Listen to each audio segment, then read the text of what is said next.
कर्मचारियों के लिए राहत भरी खबर, यूपीएस से एनपीएस में कर सकेंगे स्विच। केंद्रीय कर्मचारियों के लिए जरूरी खबर है, देश में 1 अप्रैल 2025 से यूपीएस लागू है।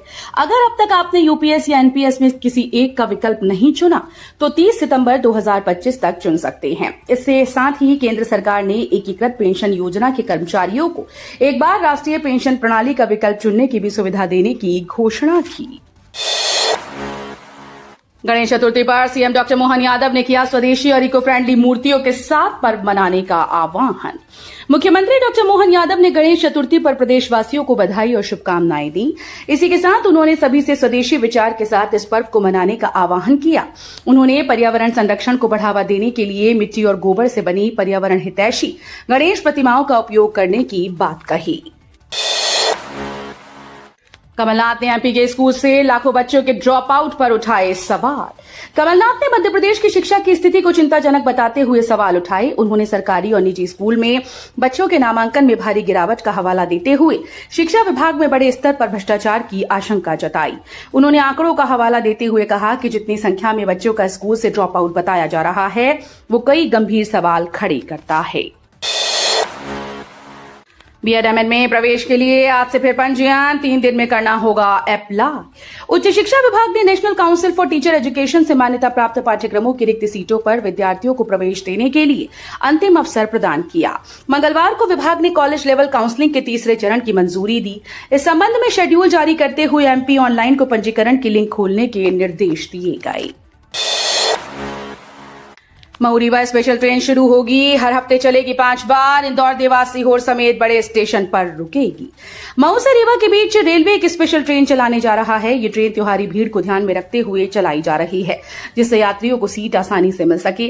ये ट्रेन दोनों दिशाओं में 5-5 बार चलेगी। महू से रीवा जाने वाली ट्रेन के टिकट 28 अगस्त 2025 से रेलवे रिजर्वेशन काउंटर और IRCTC वेबसाइट पर मिलना शुरू हो जाएंगे।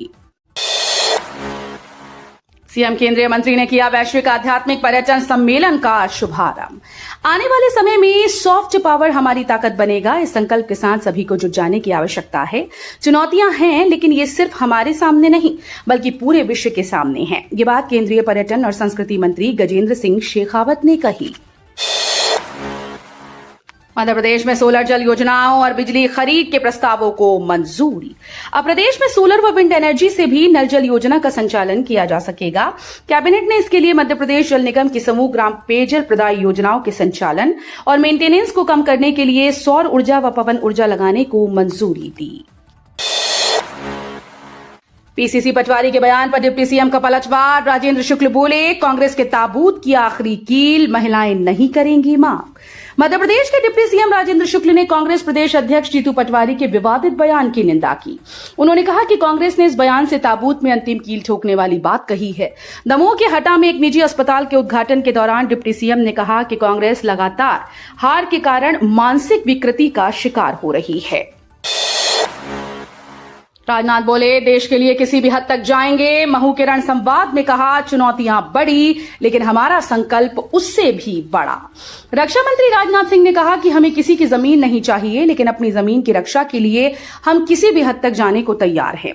जब हम आगे की ओर देखते हैं तो हमें याद रखना चाहिए कि भारत के सामने चुनौतियां बड़ी हैं, लेकिन हमारा संकल्प और साहस उससे भी बड़ा है। मध्य प्रदेश के कई शहरों में गरज चमक के साथ बौछारें पड़ने के आसार। मध्य प्रदेश के अधिकांश जिलों में बुधवार और गुरुवार को गरज चमक के साथ हल्की से मध्यम बारिश हो सकती है। इसके बाद शुक्रवार से एक बार फिर कहीं कहीं भारी बारिश के आसार जताए गए।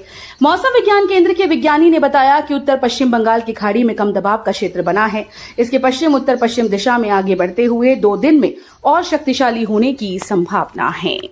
तो ये थी शाम तक की मुख्य खबरें। रोजाना ऐसे ही मध्य प्रदेश से अपडेट रहने के लिए क्लीन न्यूज एमपी को अभी सब्सक्राइब करें और वीडियो को लाइक करना बिल्कुल न भूलें।